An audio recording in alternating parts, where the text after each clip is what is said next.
തേങ്ങ വറുത്തരച്ച് ചെയ്യുന്ന പോർക്ക് കൂർക്കിട്ടതാണ്. അതിനായി നമ്മൾ 1 കിലോ പോർക്ക് ചേർക്കുന്നുണ്ട്. അത് ഇതുപോലെ ചെറിയ കഷ്ണങ്ങളാക്കി ക്ലീനാക്കി കഴുകിയെടുക്കുക. ഇനി ഇതിലേക്ക് നമുക്ക് കുറച്ച് സാധനങ്ങൾ ചേർത്ത് കൊടുക്കണം. ആദ്യം ചേർക്കുന്ന സവാളയാണ്. 1 സ്പൂൺ സവാള ചേർത്ത് കൊടുക്കുക.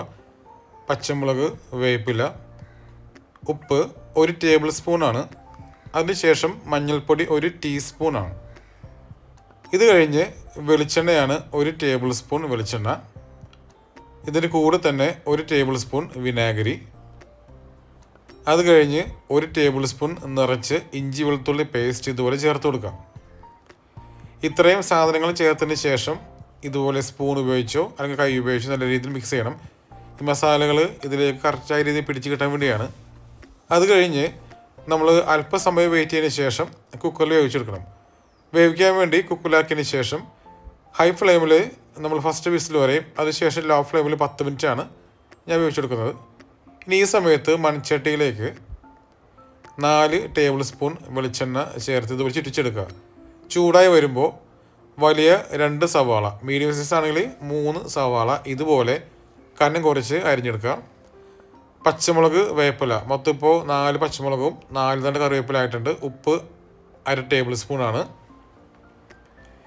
ഇത്രയും മാത്രം ചേർത്തതിന് ശേഷം മീഡിയം ഫ്ലെയിമിൽ ഇതൊന്ന് മൊരിച്ചെടുക്കണം.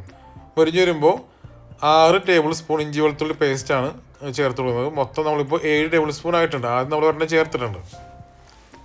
ഇതുകൂടെ ചേർത്തതിന് ശേഷം നല്ല രീതിയിൽ അതിന് പച്ചമണം മാറി വരുന്നവരെ മൊരിച്ചെടുക്കണം.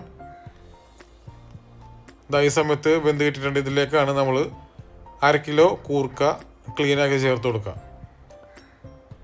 ഇത് ചേർത്തതിന് ശേഷം വിസിൽ കേൾപ്പിക്കേണ്ട ആവശ്യമില്ല. ഇതുപോലെ തന്നെ തുറന്ന് വെച്ചിട്ട് വേവിച്ചെടുത്താൽ മാത്രം മതി.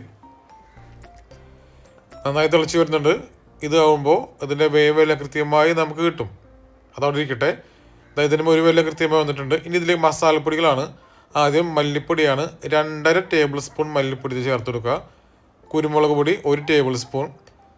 ഇത് രണ്ടും ആദ്യം ചേർത്ത് വീണ്ടും നല്ല രീതിയിൽ മൊരിച്ചെടുക്കണം. മീഡിയം ഫ്ലെയിമിൽ ചെയ്തെടുത്താൽ മാത്രം മതി. അല്പം മുരുവള കൊണ്ടാണ് ആദ്യം ചേർത്ത് കൊടുക്കുന്നത്. ഇത് മുരുവ് കൃത്യമായിട്ട് ഇതുപോലെ വരുമ്പോൾ അതിൻ്റെ ഉള്ളിലേക്ക് നമ്മൾ ഗരം മസാലപ്പൊടി 1.5 ടേബിൾ സ്പൂൺ ചേർത്ത് കൊടുക്കുക. വീണ്ടും നല്ല രീതിയിൽ മിക്സ് ചെയ്ത് ചേർത്തെടുക്കണം. അടിയിൽ പിടിച്ചത് വിചാരിക്കേണ്ട. നമ്മൾ ഇതെല്ലാം ചേർത്ത് വരുമ്പോൾ കൃത്യമായ രീതിയിൽ കിട്ടും. മുളക് പൊടിയാണ് 3 table spoon. 1.5 table spoon Kashmiri 1.5 എരിവുളമാണ് ചേർത്ത് കൊടുക്കുന്നത്. അത്രയും ചേർത്ത് 3 ടേബിൾ സ്പൂൺ. മുളക് പൊടി ചേർക്കുമ്പോൾ ലോ ഫ്ലെയിമിൽ ചെയ്താൽ മതി. അല്ലെന്നുണ്ടെങ്കിൽ മുളക് പൊടി പെട്ടെന്ന് കരിഞ്ഞു പോകാൻ ചാൻസ് ഉണ്ട്. ശരിക്കും മുരിഞ്ഞ് വന്നു കഴിയുമ്പോൾ നമ്മൾ വെന്തിരിക്കുന്ന പോർക്കും അതുപോലത്തെ കൂർക്കയും ചേർത്ത് വെള്ളത്തോടുകൂടി ചേർത്ത് കൊടുക്കുക.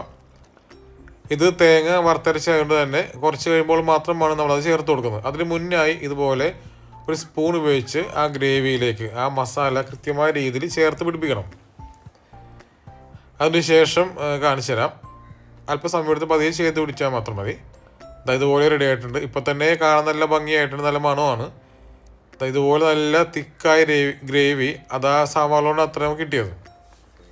ഈ സമയത്ത് അരമുറി തേങ്ങ ഇതുപോലെ വറുത്തരച്ചത് നമ്മൾ ചേർത്ത് കൊടുക്കുക.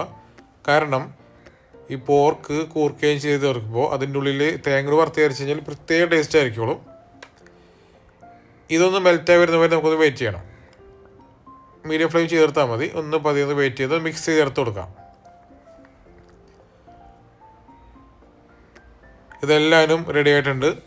നല്ല രീതിയിൽ ഒരു 5 മിനിറ്റ് കൂടി തിളച്ച് വരട്ടെ. അപ്പോൾ എല്ലാം ആ മസാലയൊക്കെ കർഷണത്തിൽ പിടിച്ച് നല്ല ഭംഗിയായിട്ട് നമുക്ക് കിട്ടും. ഇപ്പോൾ നമ്മുടെ പോർക്ക് കൂർക്കിട്ട് തയ്യാറായിട്ടുണ്ട്, തേങ്ങ വറുത്തരച്ചത്. ഇത് പ്ലേറ്റിലേക്ക് മാറ്റാം. വളരെ ടേസ്റ്റ് കഴിക്കാൻ വേണ്ടി ഒരു 10-12 മണിക്കൂർ മുന്നേ പാകപ്പെടുത്തിയാൽ ഇത് പ്രത്യേക ടേസ്റ്റ് കൂടുതലായിരിക്കും. എല്ലാം ചെയ്ത് നോക്കുക, തീർച്ചയായിട്ടും ഇഷ്ടപ്പെടും.